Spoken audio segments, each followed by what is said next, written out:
Three, Hello, two, hello. 1. Oh, we're already live. Oh, we moved the center cam to literally on the desk. I kind of like the angle better. Before it was over there. Now it's over here. Good morning, everyone. Hi.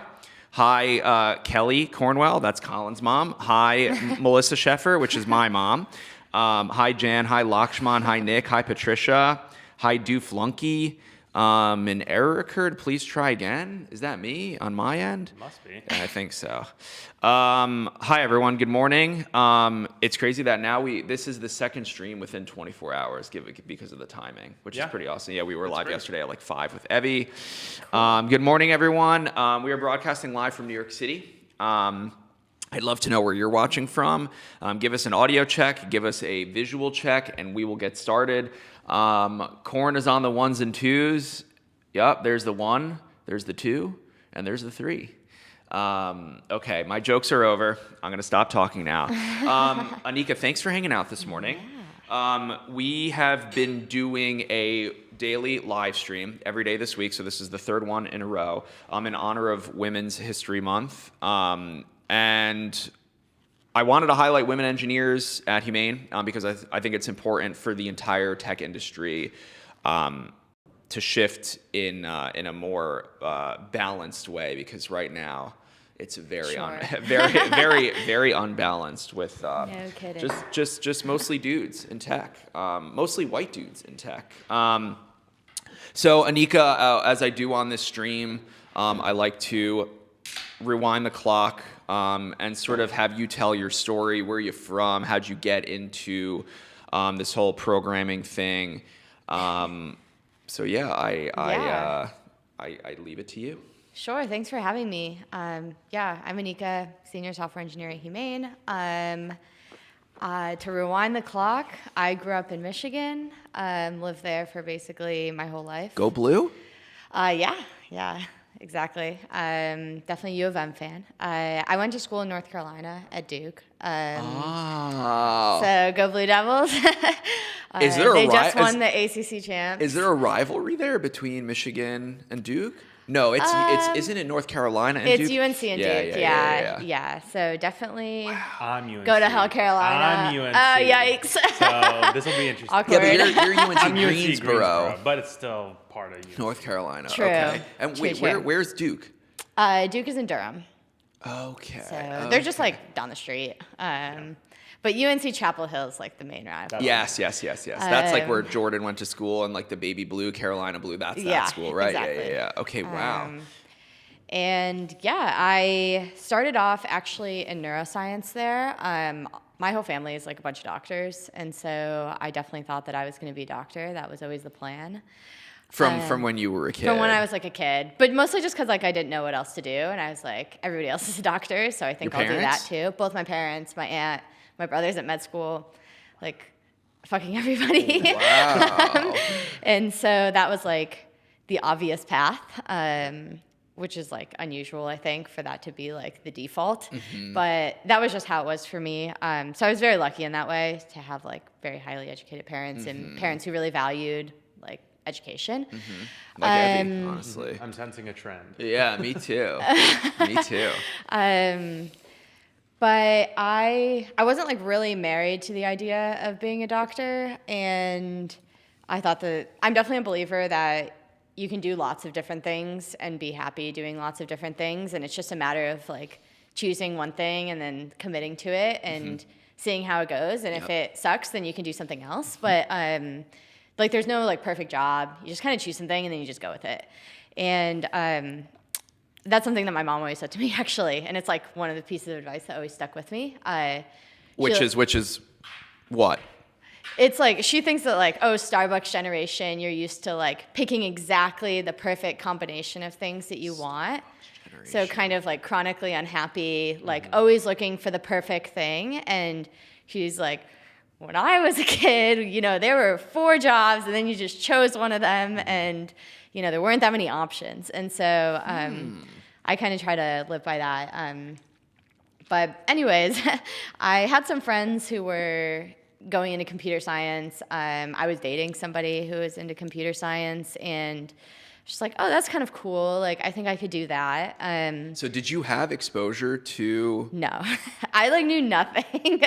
going into college? Going into college, yeah. So when you chose to go to Duke, it was not. It was on the path to become a doctor. Yeah, it was like Whoa.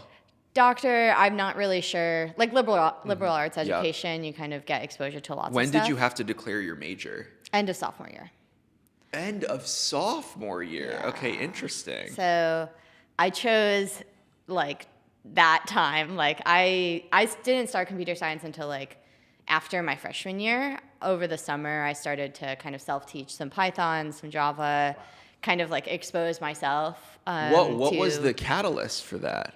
I was just interested, and like I'm kind of competitive, and so like when I see people doing things, like I want to do that too, and I think I can do it. So it was a product of just seeing your peers and friends do it, and you're like, wait a second, challenge. I sense challenge a challenge accepted, basically. Wow, and you didn't enroll in a class. You were self-taught at the beginning. At the beginning. How did you do that?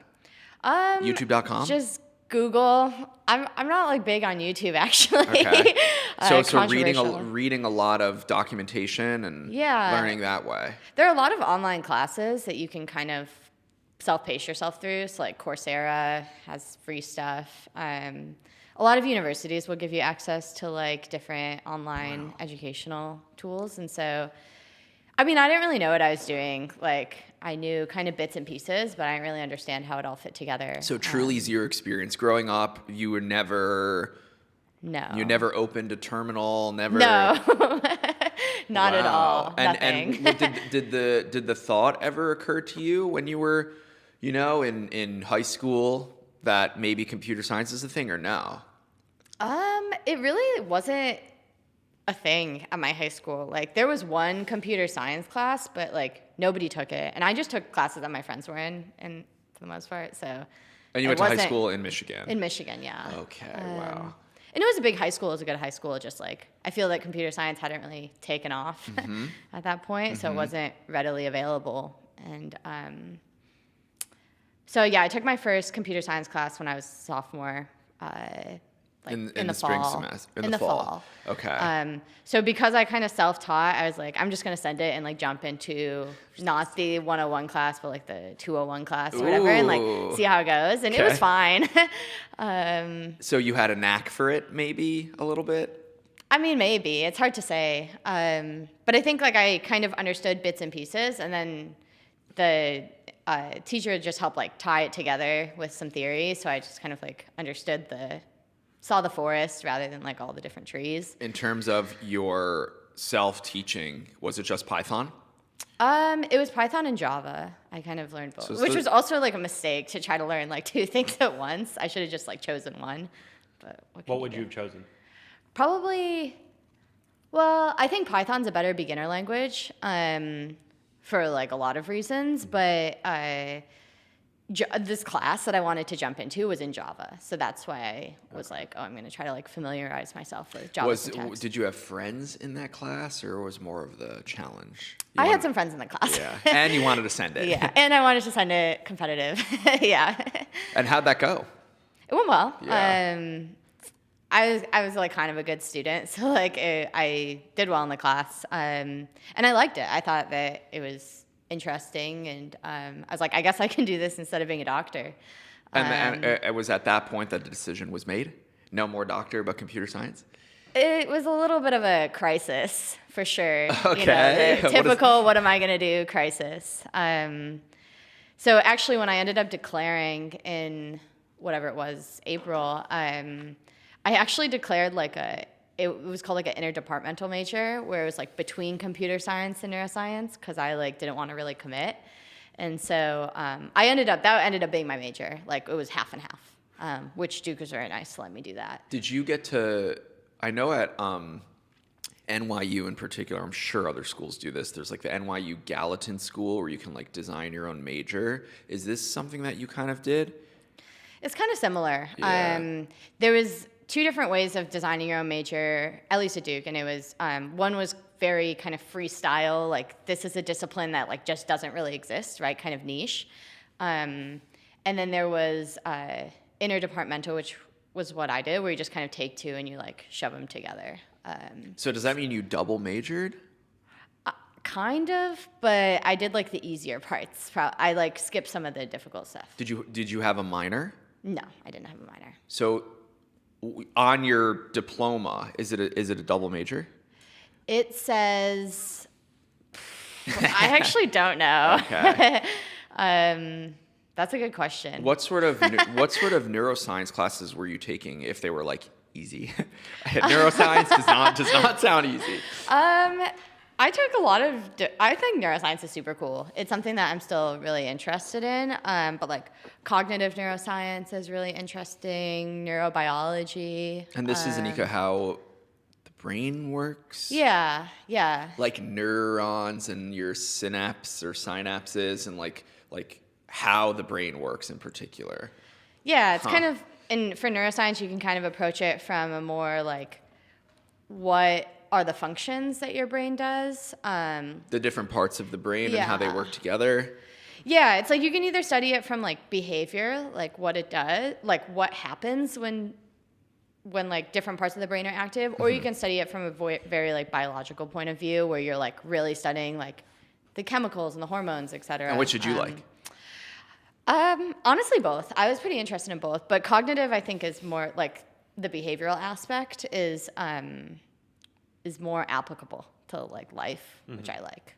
And that's not psychology, right? That's not like it's more so you're studying the intricacies of the brain versus like it's like the things that the brain does causes the behavior rather than just studying the behavior itself. Right. Like but there's heavy overlap. Someone that studies psychology is not necessarily studying neuroscience, right? Right. I see. But you can like study both. They're very interconnected. And what was but it I did about? lots of cool research. Like what? Like I gave Coke to rats as one of my projects over the summer. Yeah, it's cool to study like reward behavior for rats. I did like surgery on mice. Whoa. Which like brain surgery, which is like kind of crazy. It's funny because I think it was Juliana that was like had a similar sort of experience, and then she was just like, "Nope, this is not for me." Wow. Yeah, we talked about it. Yeah, the wet lab stuff. Yeah. Not for everyone. I can't do this. So what was it about then computer science that led you down the path to continue computer science? Was it just everyone in your family's already a doctor and it's like time to do something new? I think a couple things. I definitely didn't love wet labs, similar to Juliana. I didn't like killing a lot of mice. Made me kind of sad. Yeah. And it was just like really error prone. And so actually I started by like using computer science to model some of the neuroscience stuff that I was doing. So I started like transitioning that way. And then I was like, actually I think normal computer science is fine too, and like software engineering. And it seemed like the path of least resistance to like being a professional in some way. Like med school's a lot of time. Yeah. and you would probably rather just type on a keyboard rather than, put mice through whatever. Yeah, sort of. exactly. Okay. Did you also do grad school? No. I started working right after undergrad. Okay.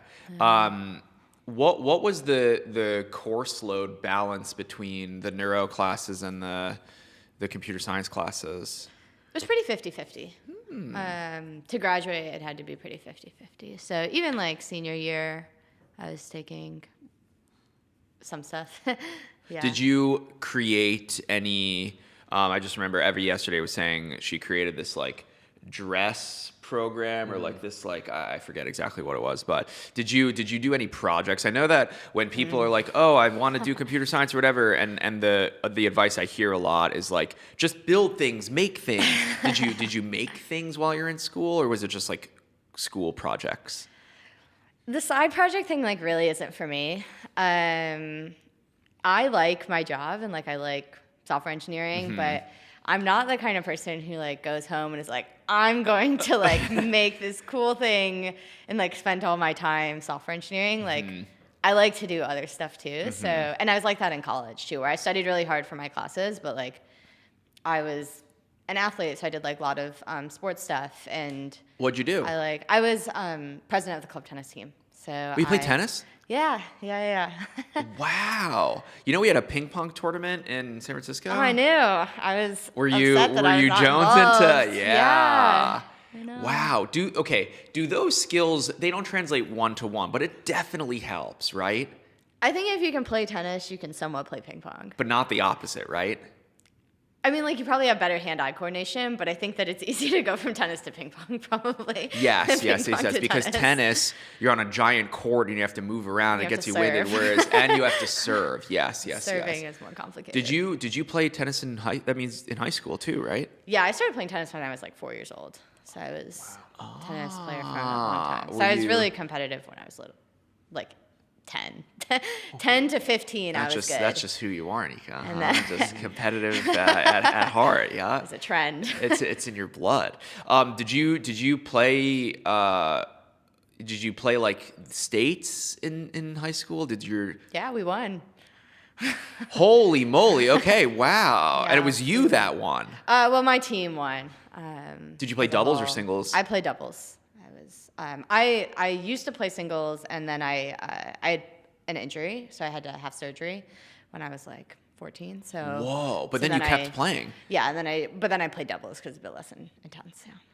But no real setbacks here. It was just a little speed bump, No, and then you little came speed back, bump. at post surgery, and you won states. Wow, I'm was in a the good presence of time. greatness here. Wow, I had no clue. Wow, sick. Do you still play? It's been a while. I played a bit when I lived in San Francisco, but New York, it's hard to. It's like even harder than San Francisco. Like find Well, courts. here's my suggestion: is go get the pass. There's Yeah. like a pass that, because it's funny, you could go, like, the way the parks work in New York, like most parks here are public. You can go play basketball, you can go run on a track, like Central Park is just open, Washington Square, Union Square. But tennis in particular, I know this because Tyler Gold, one of my New York friends, tennis, you need to, there's only like one or two courts in the whole city that you could just like walk onto. But the ones on like the West Side Highway that we run past, those you need to like book. But yeah, it is playing tennis here. I did it last summer in, I think it was McCarran Park. Oh yeah. It is incredible. Is it so good? It is. Yeah, we went like super early in the morning on a summer day, and it's like the sun's beaming, and you're Love just like, that. man, this is awesome. It's crazy how, like, because I was super active last year and I got like into really good shape, and I played against my friend Tyler, who was like, I'm gonna kick your ass, Sam, blah blah blah. And I was like, Tyler, you might be like technically better skilled, but I'm like, my endurance is, and he was winded after like 20 minutes, and I was like, let's keep going. It's crazy how much in shape you need to be to just move around on a It's tennis a lot court. of work. It is so. Yeah, I played ping pong. We had my older brother started a ping pong club in my high school, and we had a ping pong table in my basement. And I never really played tennis. And now in like my adult life, I'm like, it is such a sick sport. Yes. Wow, sick. It's a good Okay, one. so tennis champion here. Okay. Any other random skills or talents that you're like, I'm also like a classically trained piano player. Yeah, Like, instruments were never my thing. Okay. Arts never came to me too naturally. well, you could argue sports are an art in a sense. True. Maybe a stretch, but I'll take it. Okay. No, I think So those no are the other main extracurriculars. things. No, just like social stuff. And then I was pretty involved in like, once I started in the computer science direction, then I got pretty involved in like different like women in tech groups. Okay, like what? There were two main ones. One This is was- at Duke? This is at Duke, yeah. One of them was called DTech, Duke Technology Scholars, and then one of them was called WIT, or Women in Technology, which is like a national thing, but they have different branches. So a couple of my friends started the branch at Duke, and so I was like, sure, I'll join your club, and it was fun. What do you but- guys do? Like events? Yeah, WIT was a lot more, I think, like social and and like just bringing people together kind of a thing. And there were like networking events that they would set up, but for the most part, it was just like having community around that. And then D-Tech was a lot more professional geared. So D-Tech, like they set up like lots of networking opportunities with companies, like mock interviews, resume reviews. So like they're a big part of the reason that I was able to like get my first internship in tech. And they did a thing where was because of D-Tech. They did a thing where if you got an internship in one of the cities, which was like at the time just San Francisco and like Durham, they would house you for free in the city. Wow. So I was like grinding hardcore to try to get an internship. And you did. And it worked. Where'd you go? I interned at a company called Vita Health, which was a startup that did health stuff. It like pairs you up with a coach who is like specialized to help you meet your goals. And I did iOS engineering there, but it was like my first professional experience. I had no idea what I was doing, but it was so fun. It was like a blast. So you went from literally never being in a development environment until college to then becoming an iOS engineer. Yeah, in like a year. Yeah. Yeah, it was wild. Where do you think that drive comes from? Is it just ingrained in your DNA? Just who you are? I don't know. First child, sort of first girl child sort of energy, I guess. I think that it's a trope a bit of like firstborn. If you're a girl, then like you're kind of really type A. I don't know though. I mean, my parents were always, I mean, everybody's very high achieving. So I think that there's like some expectation that I was going to be high achieving too. And then I think like they didn't like push me super hard. Like they had high expectations, but they didn't like. Gotcha. They weren't like tiger parents, I would say, in any way. Yeah. And then I think I just like took that energy and then like internalized it. So now it's like, now they're just like, can you chill out? My next question was like, do you think now that you've been a working professional for a number of years, has the competitive nature subsided at all, or you're still? No, it's there. I just have to like channel it differently. Yeah. What do you think you channel it into now? Is it more of like the problem solving thing, or is it more work focused, or? I think that as of recently, I've been trying to channel it into actually like not work stuff as much. I think at school, like if you work really hard, like you will do better. Like it's roughly like, that's not always true, but it's a lot more in your control than it is at a job, like in terms of success. And I haven't really heard that articulated that well. You're so right. School is really what you make of it. At least at Rutgers, not an amazing school, but there's so many people, at least my peers, that were just sort of coasting by. And you're just like there because your parents are like, oh, you know, after high school, you have to go to college. And you're like, well, I don't really want to be here. I just want to sleep till 11 a.m. But you're right. It's like, it's really what you make of it. In a job, there's so many external factors where it's like you and an entire team and like the economy and just like everything that, you know, but in school, it's just like, it's you versus the coursework in a sense. Basically. Wow, yeah, so true. Yeah. Was Duke your first choice? It was, yeah. Did you apply early decision? I did. Nice. Do you remember when you got the... I do, yeah. Did it come through an email or was it like regular mail? It was like a portal, so like 7 p.m., like refreshing. It was like very a sneaker exciting. drop. You're like, oh my God. Well, it's your entire world back then. It is everything. It is. And what was like the interface like? Did you have to like click a button to like reveal a screen? Was it like a email in, you know, your inbox, congratulations? Like, I think it was just like, there was like an application status page and then like a letter appeared and then you like open the letter to see what it said. And then of course you're looking for like the keywords like congratulations or like we regret to inform you. Wow. So that was that was a good moment. Wow. When did you find out? December 15th of 2014. So, because you apply early decision, you find you find out really early. Yeah. And it's binding. So meaning like you were going. Yeah, I think Wow. technically you can renege, but Wow. that's like frowned upon. Yeah. So wow. So then in your senior year of high school, you're like, yup, I'm going to Duke. Yeah. Oh, that's got to be such. It was a good feeling. Yeah. Oh my God, it's awesome. Did you Long time ago. did you go to school with any of your friends from high school that applied early? Two people from my high school went to Duke, but we weren't that close. So like we'd see each other like occasionally, be like, hey. Like I know you from high school, Right, but we're like, not exactly friends. We're like acquaintances. Like let's get a drink together, and then yeah. and then like you see them 6 months later Yeah, at yeah, another yeah. party. So you did the one iOS internship. Did you have any Yeah. other internships?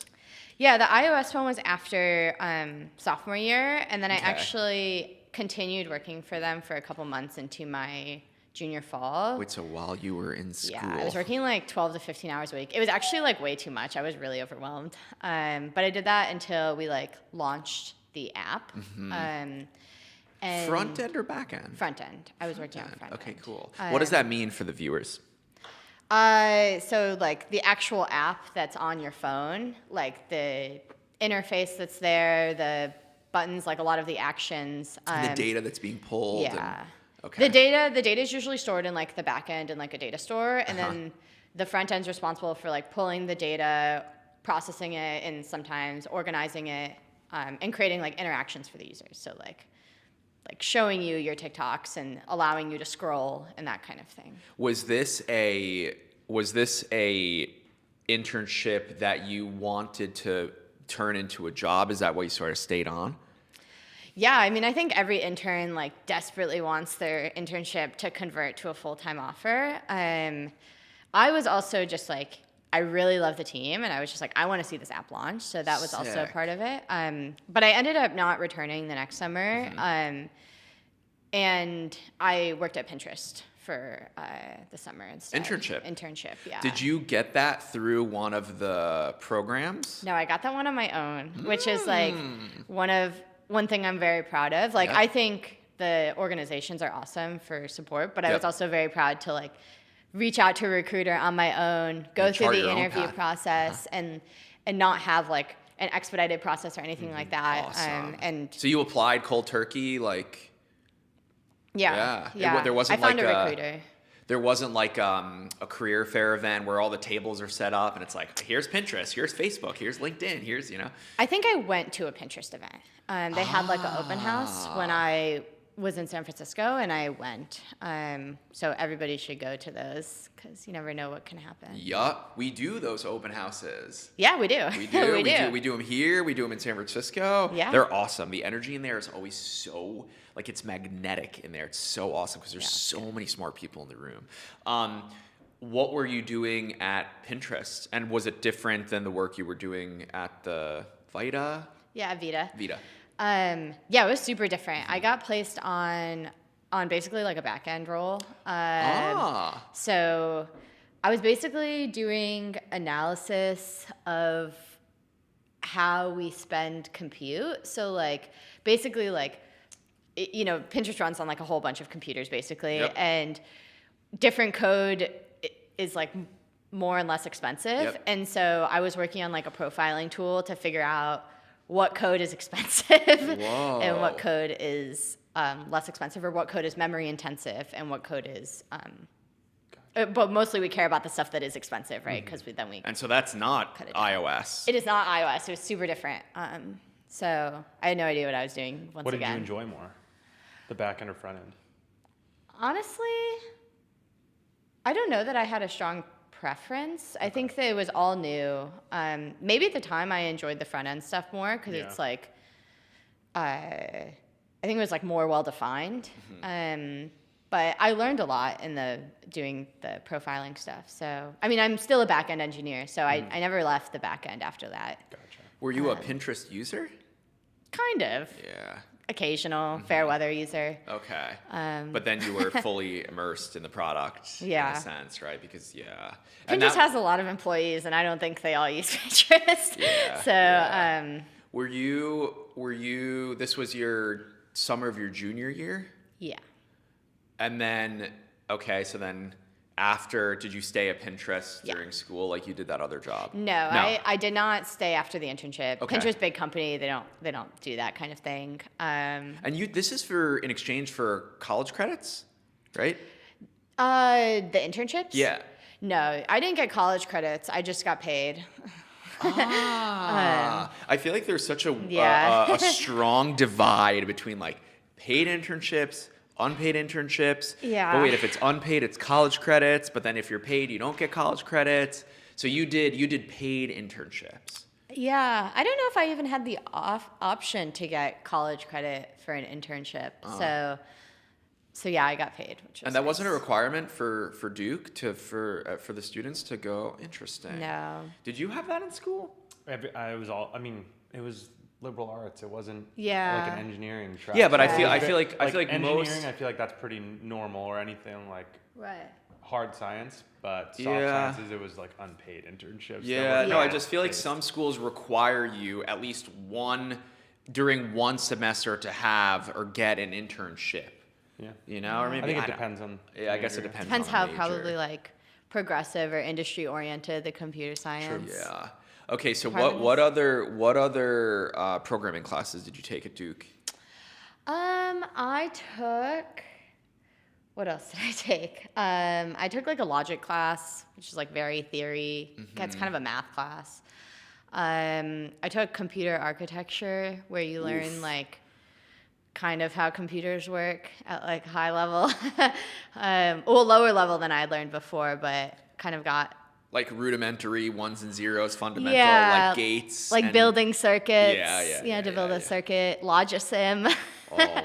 Whatever. That's hard. I feel like the circuitry stuff is like really like some of the engineers at Humane. I'm not going to spill the beans here, but like, I mean, I'm not an engineer, so you know, I just take what I say with a grain of salt. But like some of like the designing architecture on chips, Oh, right? yeah, And you have to it's know how like crazy. electricity works and how like What versus, things like can coexist and what yeah, things can't. yeah, and then there's like the yeah. whole software aspect after you get like the chip and all the components working together from like an electronics perspective. Then it's like all the software has to.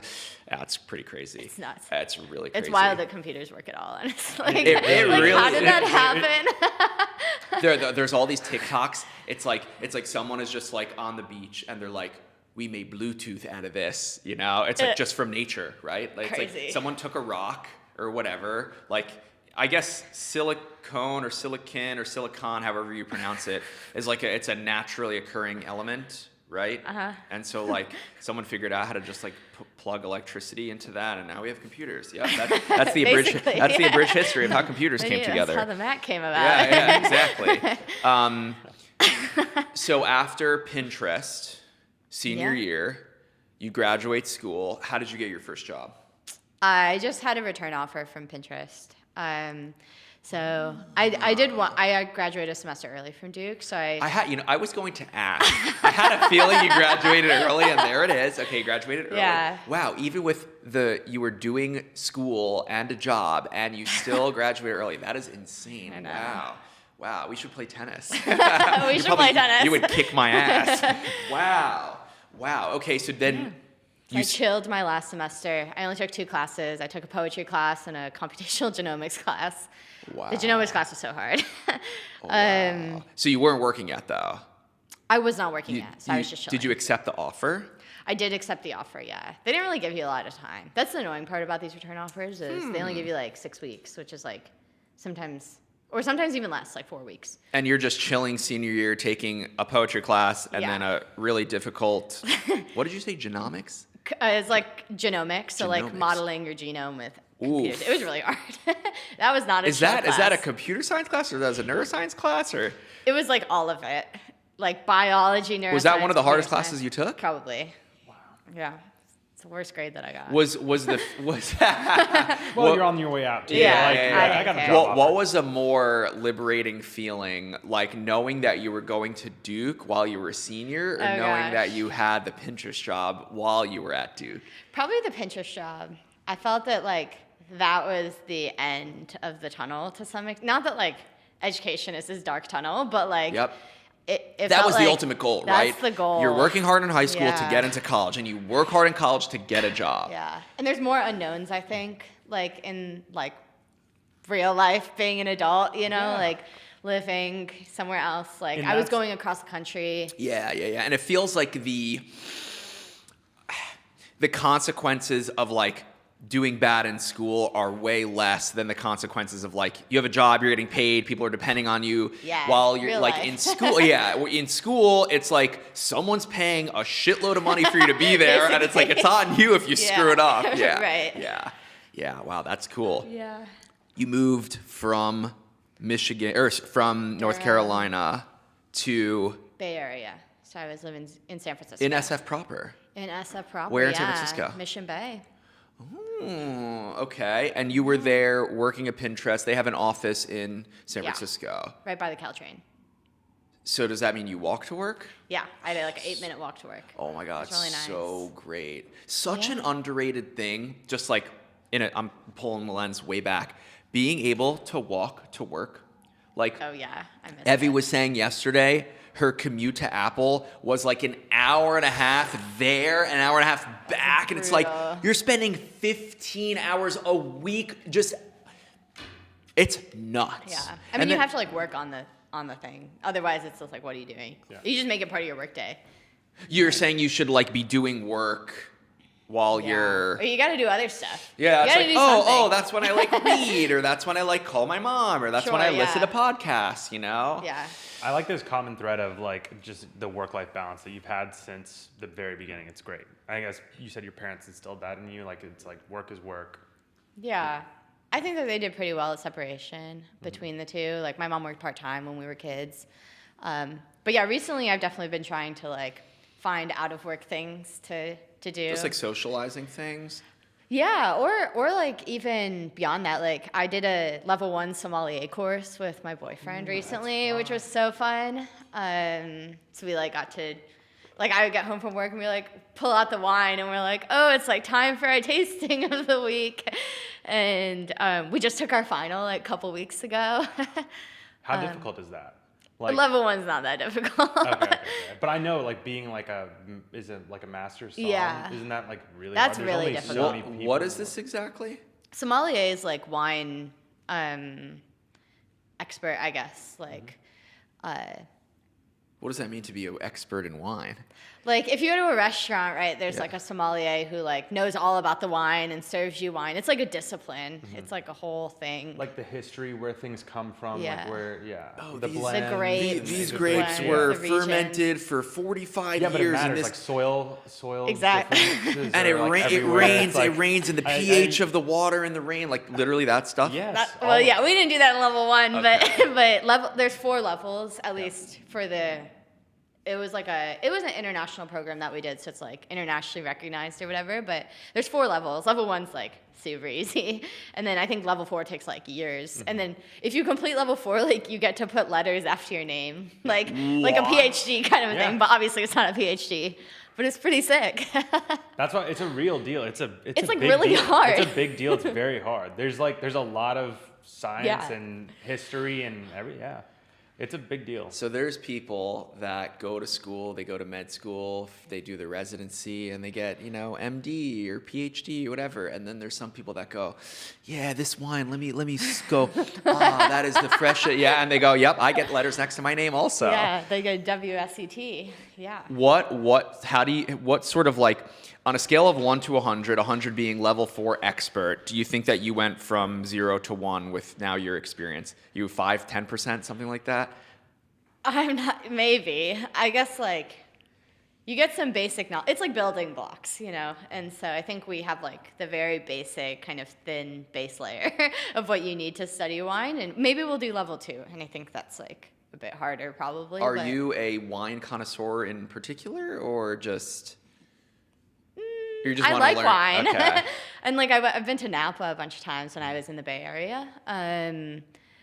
So it was always like, oh, like I go to Napa, I drink these wines, they tell me facts, and I just kind of like nod and smile. And you go to the restaurant, right? And they're like, oh, this will pair really well. And you're like, yeah, sure, whatever. But it it's nice to actually like know the facts, like some facts at least, and be like call bullshit and just be like, or like, you don't have to like be an asshole in the restaurant, but like you at least recognize it and you can kind of like laugh it off. I always find it so, I don't know, funny or just like troll, where the person that comes over and they show you the bottle and they go, how's this? And then you get to try it and they go, is that good?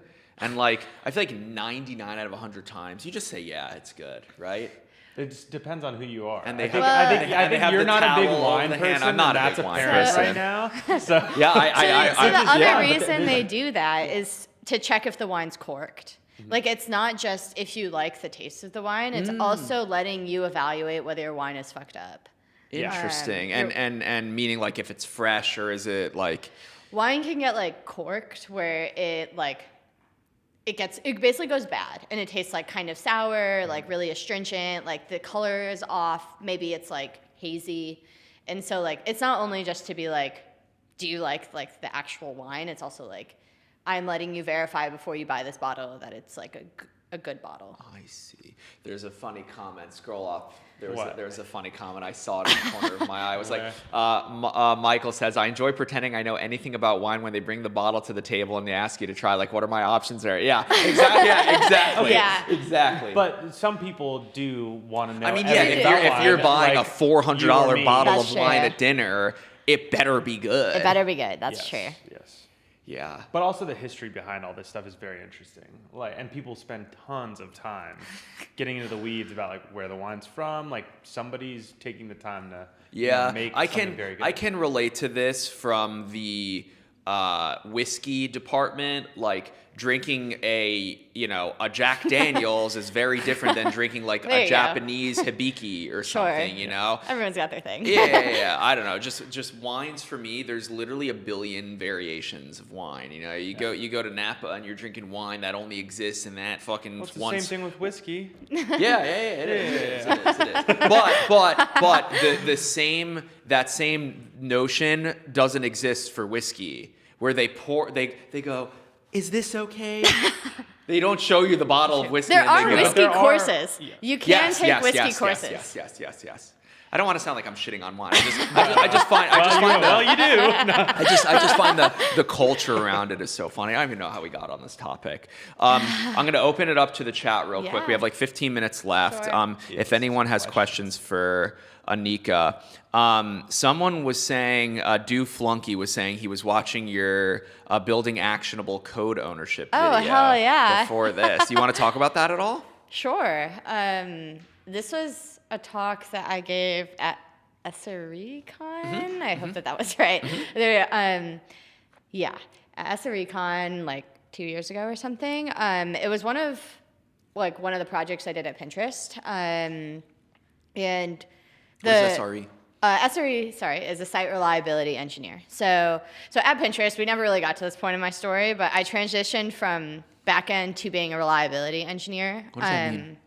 Basically, like, you're still an engineer, but you're focusing on the reliability of the site and making sure that it doesn't go down. So it's not just like being on call. Like, you have to be on call sometimes, but you're not actually on call for the whole site. Like, people should be on call for the code that they actually write. But it's more like you think about like processes to put in place to like release code safely, and how to help engineers develop like safely by default, rather than like requiring them to take extra steps to like test and things like that. So when you deploy something, it doesn't break the whole website, basically. And there's also probably preventative measures from getting DDoS or getting any sort of thing like that, to make sure the data is protected and all that kind of stuff. When you joined Pinterest as an intern, were you doing things that you didn't necessarily know how to do yet, and you were like learning as you were going? And the same thing when you got a job at Pinterest. Like, is what I was talking with Juliana and Evie about. It's so fascinating that like you take all of these computer science engineering courses to understand like the fundamentals and the basics, but then I think the point of like getting a job in this is to like use those skills and compound upon them and learn new things as you're going. Are you doing things here at Humane, again, without getting into any details, that you haven't done before? Oh yeah. Yeah. I feel that that's like every job is they do things slightly differently. At Humane, definitely like coming from Pinterest, which is like an internet site, to like a hardware device, like that's very different. And there's like different set of nuances. That's like using different technologies. I think that like if you're not stretching yourself a little bit at your job, like what are you doing? like find a more interesting job. Like you want to be learning new stuff. But definitely like coming into Humane, and when I went into reliability engineering and all of it, like every transition, basically you come in and not really know what you're doing, and then you kind of figure it out as you go. And those classes just give you like, I think, like context in your mind, or like a framework for how to make trade-offs, or understanding like the big picture kind of. But then like when it comes down to actually like building software, then you're frequently learning on the fly. When did you join Humane? About a year ago. So you had your 1 year. My 1 year is in like a month. Amazing! Wow. Okay. And were you one of the first people in the New York office? Yeah, I think I was employee 4 in the New York office. And you moved from the Bay Area. Yeah, I moved. So I started at Humane when I was still in San Francisco, actually. But I started like in April or May or something, and I moved in June. And then I obviously started. So you wanted to be here? I did want to be here, yeah. This was a life choice I wanted to make. Why is that? I think for like a variety of reasons. I most of all just like wanted to change. I was just like, I've been in San Francisco for a while. I like the idea of kind of like pushing myself, taking risks, challenges. You don't say. Been a common thread. Yeah. So I was like, let's just try it. Let's like move across country and like hang out in a different city. I hear it's pretty fun. Had you spent much? Right. Had you spent much time here before? No, I didn't really know much about New York. Maybe had spent like a total of like 6 days here my whole life, and I kind of just, I don't know, San Francisco didn't recover from COVID, I think, the same way that other cities did. So and like, I think I'm at an age where like, I don't have a lot of responsibilities. Like both me and my boyfriend were like pretty flexible. And so I was just like, do you want to move to New York? And luckily he's like super nice and flexible. So he's like, sure, if you want to. So you've been here since last summer. Yeah. Summer of 22. Yeah. Yeah. How are you finding it? Oh, it's so fun. I love it. Why? It's just more energetic. Like there's just more going on. There's like always something going on. I feel like in here. San Francisco, I like exhausted a lot of the places to go, and restaurants and bars and like activities, and they're great. Like San Francisco is awesome for a lot of reasons. Yep. And there's a lot of nature and stuff, but like, I don't know, I like exploring and trying out new places and exploring. Like New York's so much bigger. Like yeah. So, Objectively, San Francisco's tiny in comparison. It's a 7x7 if you just like chop it off and make like a sort of rounded, weird square shape. It's so small. so like small. we ride around on bikes and it's like you go to the beach in 15 minutes, 4 or 5 miles away. But yeah, I feel like I've seen everything there already. Yeah. There is to see, except for crossing the bridge. Yeah. There's Marin and there's Oakland and there's South Bay. You live here in Manhattan? Yeah, I live in Hell's Kitchen. Yeah. I feel like people that want to move to New York and then they end up in like Jersey City or Hoboken or Brooklyn or it's like, I don't know, to me, and this is like just a inherent bias because I'm from New Jersey, I feel like if you move to New York, you want to be in Manhattan. You do. Right? I think so. Yeah, I think especially like if you're moving there for the first time, maybe if you like live here for a while, then you're like, oh, well, there's Williamsburg and there's Greenpoint and there's Bushwick. Like, yeah, but that's like, I don't know. I cross the bridge and it's a different energy. As soon as I'm in Williamsburg, the lighting in here. I gotta say, streaming now. The sun hasn't been out in the last 2 days. Yeah, and we have like now all it's this out. natural sunlight in the room. Anika, what would you say, how do we, just a general sort of, how do we get more women in tech? What advice would you give to girls, to women who are thinking about, maybe they're in college, maybe they had a similar position to you. What would you say? How do we keep tipping the scale? It's a big question. Yeah. I think that the main thing is just exposure, and common thread. I think that it's important to not make anybody feel that like it's their responsibility to like go into tech because they're a girl and they have to. I think that a lot of times, like, it's hard enough being a woman in tech, I think, and like, you don't want to make people feel like, oh, I have to stay in tech. Right, you don't want to just become like. a statistic, right? Like, you don't want to just do it because everyone's telling you to do it. Yeah. Or feel that, like, you have some responsibility to greater womanhood. Like, but I do think that there's a large number of people who would be interested and who would be very capable of being good engineers if they just, like, got exposure. So, like, pipeline problem, like, whatever you want to call it. But, like, the more you can kind of just start to get people interested in it, I think at an age where they can kind of take it seriously, like in high school, for example, then, like, you'll just have more people who, like, are thinking about it and interested in taking classes and, like, can get hooked.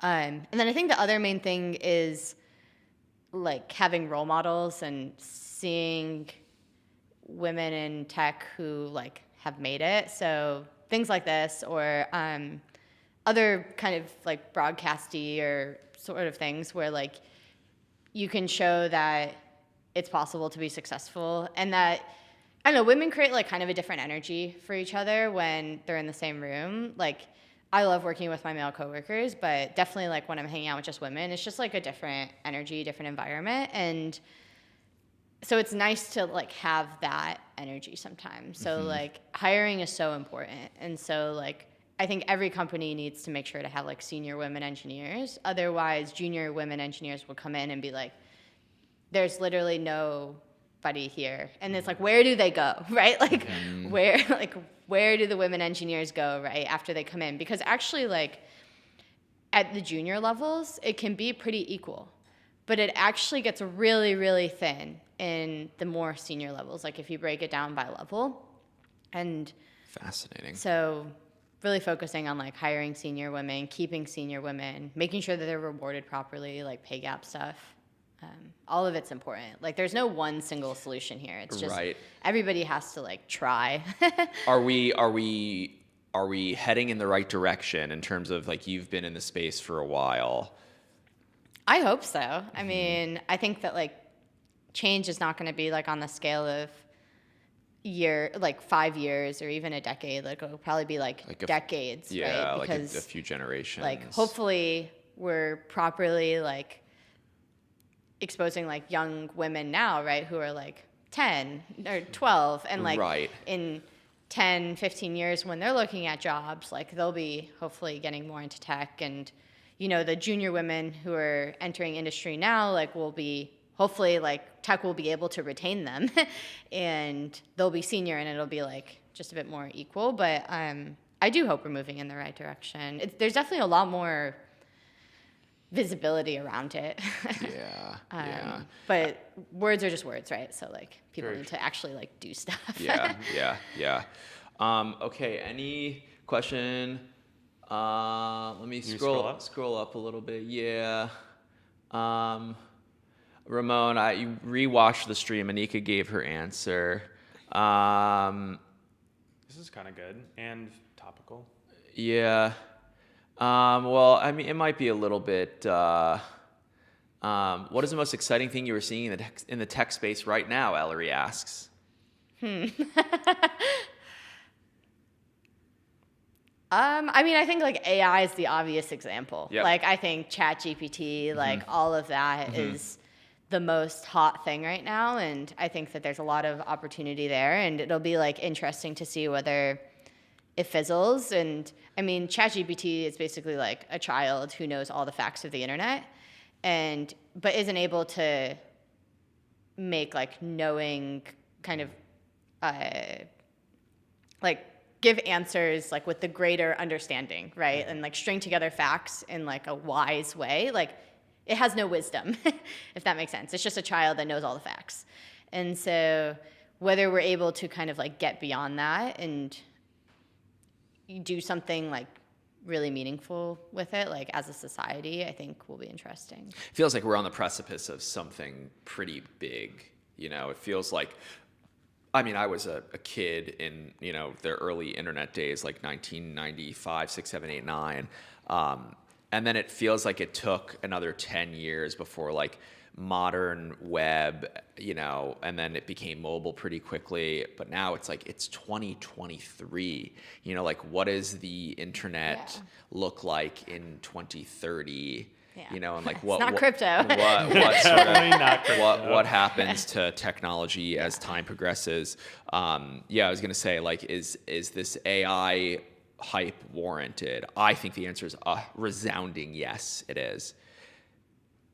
Don't know. TBD, we'll see. I TBD. think it's strongly TBD. Yeah. I mean, I think a lot of people felt the same way about crypto, right? Like people were super convinced that crypto was the future, and winter came. We were all in on it. So everybody was in. Like AI is kind of similar. It's been interesting though to see AI sort of like become pervasive in the mainstream. For example, so many people use that paid thing to generate the profile photos. But what about like generating NFTs? Right. Remember when everybody was making NFTs? Yeah. There's a lot of parallels. Yeah. Okay. Fine. And there's legislation like requirements like how will the law be able to keep up with this stuff? Like right, because it's moving so fast. Right. Tech moves faster than the law. Yeah. It does. Than the legal system. And so I think both crypto and AI. I'm not saying that they're the same by any means. I think that they're very different. But they both had like AI's having a peak and crypto had a peak, right? And so but both of them have similarities, right? Mm-hmm. And they both require legal stuff to catch up eventually, or they'll be. So we'll TBD. We'll revisit this in a few years from now and look back and be like, wow, we were so wrong or we were so right. Anika, thank you for the time today. Yeah, thank you. Thank you for giving us an hour of your day today. We will be back tomorrow. The streak continues. It's been pretty awesome doing a daily live stream. We have this set up in here. Feels good. Feels great. Anything else you want to add before the stream ends? No. I think thank you both for having me. It was a lot of fun. Thank you. Thanks everyone for watching. We will put up the post hopefully later today with the time for tomorrow. Thanks, Suhan. Thank you, Becca. Thanks, Jordan. Colin's mom, my mom. We will see y'all tomorrow. Back to work we go. Goodbye.